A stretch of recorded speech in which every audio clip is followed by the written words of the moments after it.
tumigil na ako sa pag-aaral dahil naghiwalay na yung pamilya ko. Parang meron kang sense of parang uncertainty.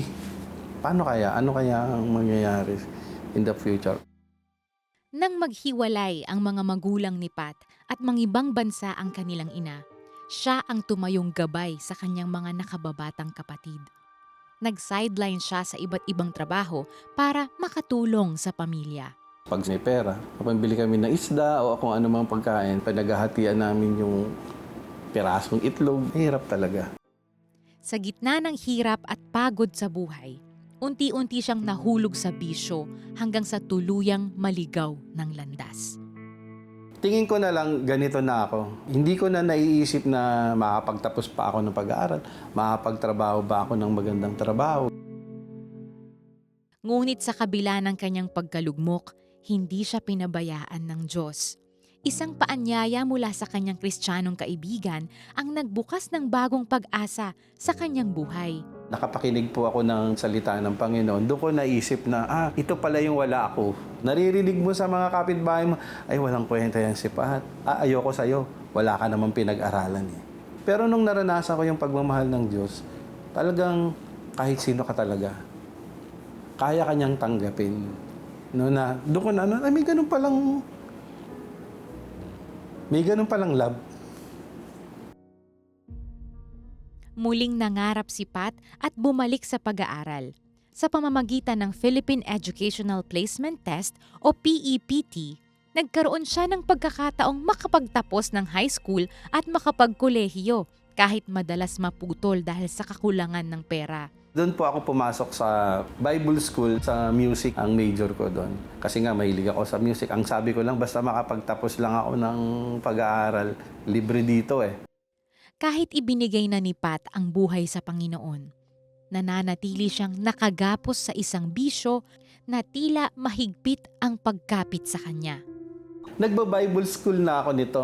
Naninigarilyo ako habang inaaral ko yung mga Bible Pero nung time na yon, may narinig ako sa radyo. Magki-Christmas kasi yun eh. Ang tanong niya, ano ang ireregalo mo sa Panginoon? Kung wala ka mang ireregalo, bakit hindi mo iregalo yung mga kahinaan mo? Nag-pray ako. Sabi ko, Lord, ito na lang ireregalo ko sa iyo, yung paninigarilyo na to. Kasi yung pag-inom nawala agad siya sa akin. Answered prayer.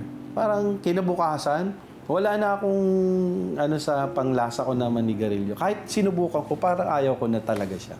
Totoo talaga yung salita niya. Kapag talagang ikinumit mo yung sarili mo sa Panginoon, you will be a new creation. Habang nagsisimula ng sariling pamilya, nakatapos si Pat ng diploma in Christian music at kalaunay nagturo ng musika. Ito ang naging daan upang makapagpatuloy siya sa kolehiyo kung saan natapos niya ang Bachelor of Secondary Education. Yung isa sa may-ari ng school na pinagtuturuan ko, sabi niya, gusto mo ba mag-aral ulit? Naisip ko mag-law school ka. Yung unang tuition mo, yung down payment, akong bahala. Hindi pa ako decided kung susunod ako, no? Nagkaroon kami ng conversation ng anak ko. Sabi ko, anak, tutulungan ka ng Lord kung ano talaga yung gusto mong gawin sa buhay. Biglang akong tinanong ng anak ko. Sabi niya, paano ba gusto mo dati nung bata ka din? Nung naalala ko, nung bata ko, sabi ko, gusto ko maging lawyer.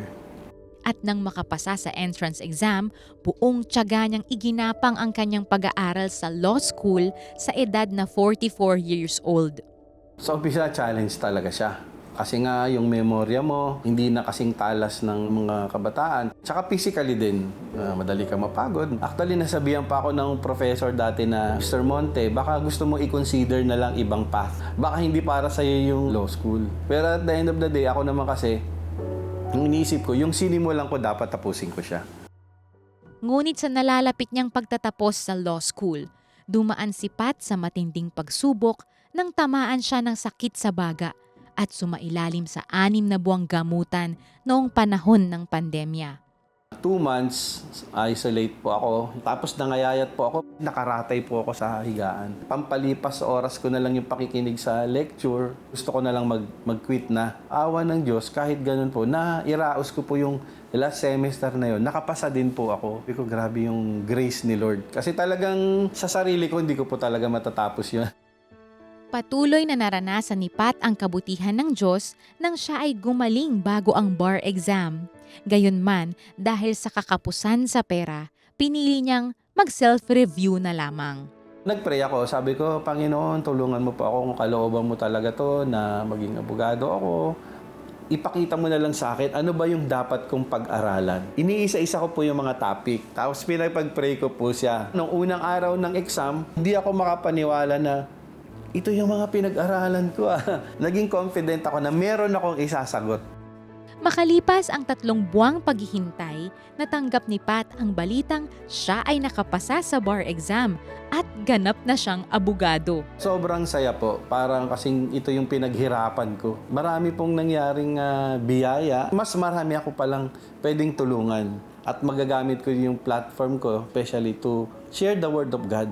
May pagkakataon po tayong maglingkod sa Diyos sa anuman pong mga linya ng ating trabaho. Ngayon, may sarili ng law firm si Pat kasama ang kanyang asawa at patuloy silang nagbibigay ng tapat na serbisyo sa taong bayan. Pinagpapasalamat ko po sa Panginoon ay yung gabay niya. Marami siyang taong ginamit para karating po ako dito sa sitwasyon na to. At ngayon na meron ka na, kahit konti yan, ipanatili mo na, alalahanin, hindi mo nakuha yan sa sarili mo. Binigay yan sa iyo ng Diyos at may mga taong tumulong sa iyo. God is transforming lives. Help share His love with more people. Partner with CBN Asia today.